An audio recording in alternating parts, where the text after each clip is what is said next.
friends! Today we will talk about siennas. In arsenal of natural pigments we have 4 raw siennas, but we decided to make only 2 for you in oil.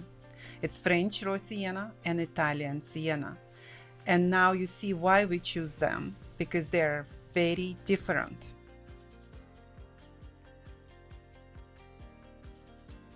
Let's start with pigment.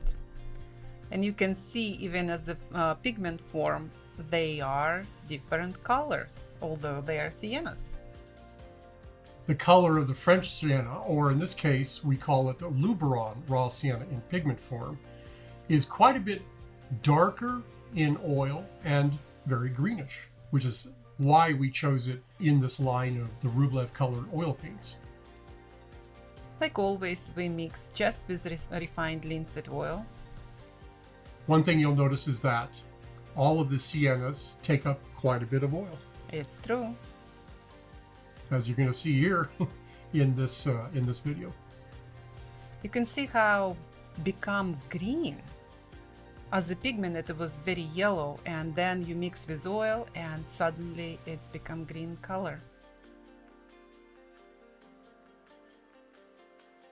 Remember, every natural pigments have not only just component of that pigment, but all other minerals, what makes every color very different. Yeah. different. And that's why, as you can see here in this part of the video, we have the tube of our Rublev Colors French sienna next to the pigment that we just ground.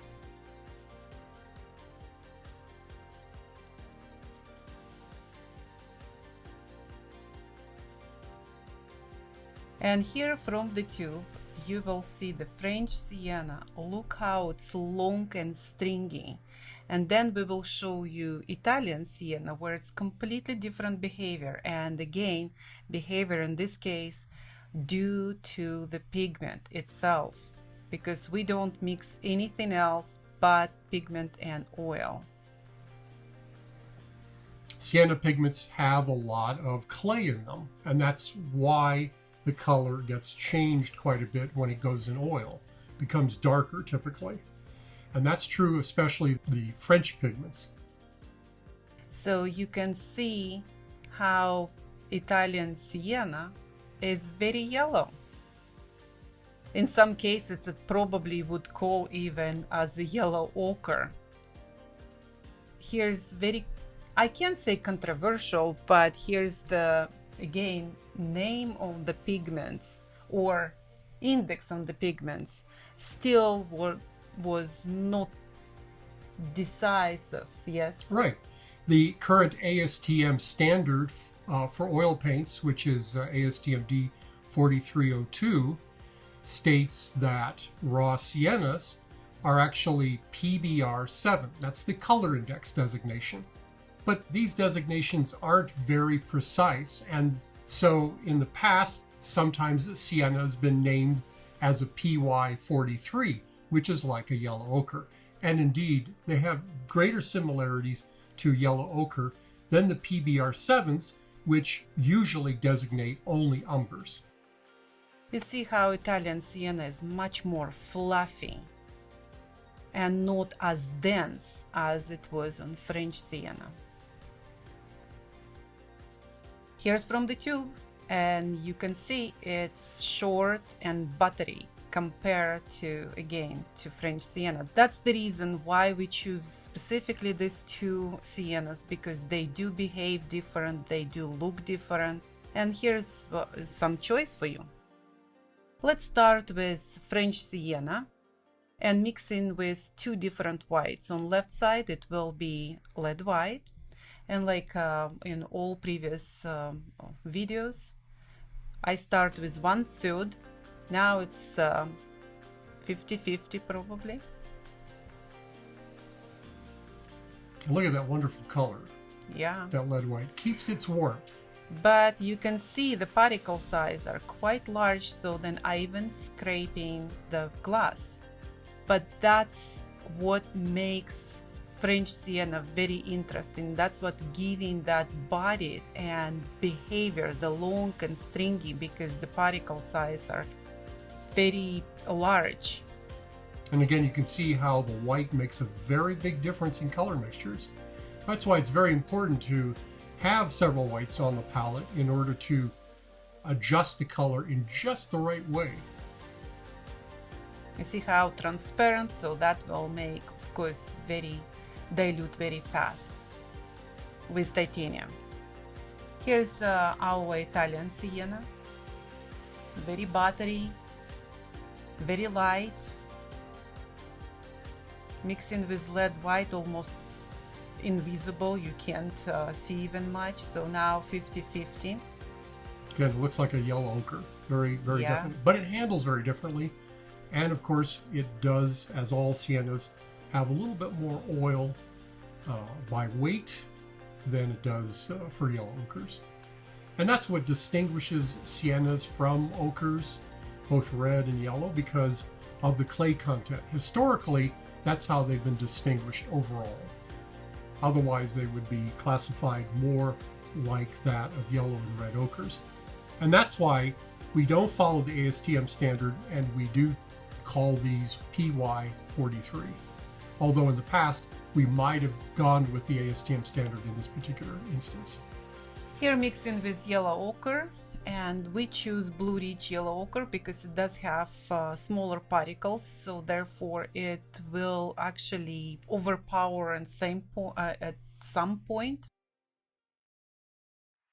Since especially French sienna is very transparent. It's kind of interesting how with the yellow ochre, the French sienna, which is kind of a greenish, becoming more yellow, becomes very, very yellowish. I would have thought that it would have been influenced more, but apparently the Blue Ridge is influencing more here, the color. Which means that siennas tend to be much more transparent than yellow and red ochres.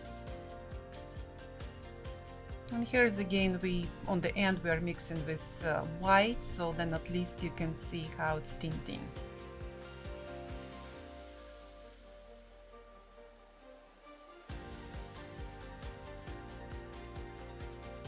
Let's mix with ultramarine blue, make it a little bit darker. What a beautiful green together with ultramarine. Yeah, it enhances that green. Yeah, I can't, obviously you can't even put, like with white I was doing 1/5, then 50-50 and then 3/4, but here small amount of the ultramarine immediately overpowering French sienna. But look how it makes a very cold. Oh, look at this gray. beautiful gray. And that actually in the 19th century, they used to make these mixed blacks with sienna and with ultramarine blue. That was a typical mixture. Look our next video where we will talk about burnt siennas, and we will do exactly the same mixtures. Yeah, stay tuned to our next color notes. So now let's mix with Alizarin crimson. Emphasizing that brown, but a very interesting deep maroon reddish color. Now look with white. Yeah, this is gorgeous. So titanium white cools it considerably. Be interesting to see what the lead white does, but we don't do it in this particular video.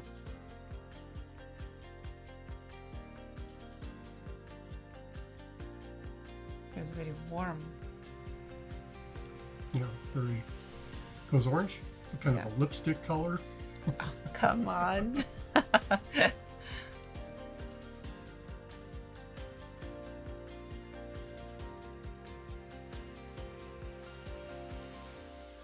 And gorgeous pink. Right. Absolutely gorgeous pink.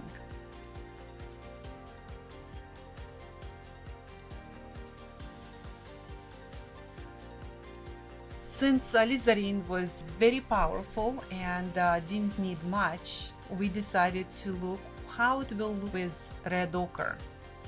And you can see because both of the colors are quite transparent. Siennas and red ochres. So amazing how that Venetian red can influence a color like that. Yeah. Beautiful color. We can see it makes these beautiful tans. And we'll see what happens with Italian. Of course, much duller. Is that correct? Right, to say? yeah. Much Dull. less subdued. Yeah. But it can make some very interesting, very warm flesh tones. Yes. That's what's so great about the earth colors. Very easy to Very mix. easy to make flesh tones. Where with ultramarine and Alizarin, it was the moment you put slightly smaller amount, it will overpower.